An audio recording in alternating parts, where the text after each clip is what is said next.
Guys মোৰ এটা নতুন ভিডিঅ' লৈ মই আকৌ একবাৰ আপোনালোকক স্বাগতম জনাইছোঁ। তো মানে আজি আমাৰ গাঁৱত মানে কালি আছে মাঘ বিহু, আজি হ'ল বুধবাৰ। তো মানে আজি কিছুমান কাম কৰিব গাঁৱত।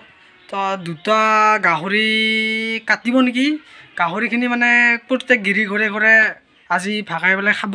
তো কালি আছে আমাৰ মাঘ বিহু। তো মোৰ ফালৰ পৰা মাঘ বিহুৰ শুভেচ্ছা জনালোঁ। আৰু মোৰ লগত আছে তীৰ্থ দছ। তো তাৰ লগত আমি এইয়া বল ফিল্ডত তাৰমানে গাহৰিখিনি কাটিব। তো বল ফিল্ডলৈকে যাই আপোনালোকক দেখাই আছোঁ। তো মানে এতিয়া আহিলোঁ, ঘৰৰ পৰা ওলালোঁ। তো মোৰ লগত আছে দছ, এই দছ। তো আমি দছ লগত দুইজনে যাম, মানে আপোনালোকেও দেখা পাব গাহৰি কেনেকৈ আমাৰ গাঁৱত তাৰমানে কাটি কেনেকৈ ভাগাই কিনে খোৱা হয়। তো আজি বুধবাৰ, তো মানে অলপ এডভান্স খোৱা হয় নেকি, তাৰমানে এয়া আমাৰ ভোগালী বিহুটো কালিহে আছেতো। তো আজিয়ে তাৰমানে গাহৰিখিনি কাটি কিনে বঢ়িয়াকৈ খাব। তো কালিৰ কাৰণেও আছে গাহৰি। তো আমাৰ গাঁৱত গোটেই ৰাইজে মানে গোটেই গিৰি ঘৰে মিলি কিনে খানা খায় ফিল্ডত। তো আপোনালোকে কালিৰ ভিডিঅ'টো দেখা পাব আমি কেনেকৈ খানা খাম। তো ভিডিঅ'টো শেষলৈ চাই থাকক। এতিয়া আমি আহি পালোঁ এয়া বল ফিল্ডত। বল ফিল্ডতে মানে দুটাকৈ গাহৰি মাৰিছে আৰু আকৌ।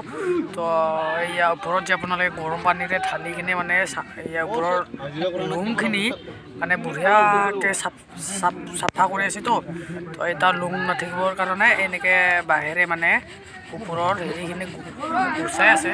তো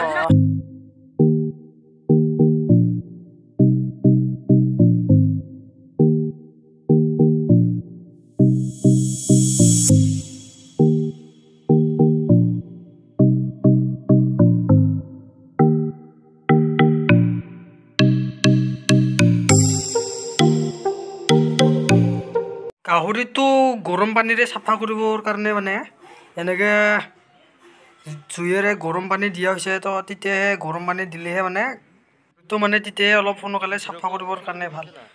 তো গাইছ এতিয়া আমাৰ গাহৰিটো আমাৰ চাফা কৰা হ'ল।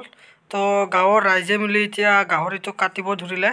তো আপোনালোকক দেখাই আছোঁ এতিয়া গাহৰিটো কেনেকৈ মানে গাঁৱৰ ৰাইজে কেনেকৈ কাটে। তো ভিডিঅ'টো শেষলৈ চাই থাকক। তো আপোনালোকে দেখাই পাব।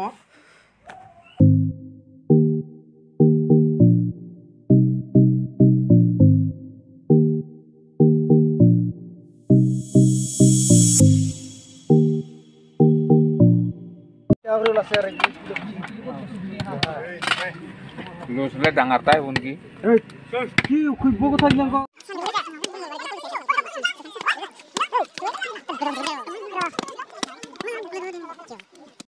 তো গাইছ এতিয়া গাহৰিখিনি মানে কটা হ'ল। কটা হোৱাৰ পিছত এতিয়া আগত যে আপোনালোকে দেখা পাই আছে, তো গাহৰিখিনি এতিয়া ভগাই আছে তাৰমানে। তো গাইছ ভিডিঅ' আজি এইখিনি আছিল। তো গাইছ যদি ভিডিঅ'টো ভাল লাগিল প্লিজ লাইক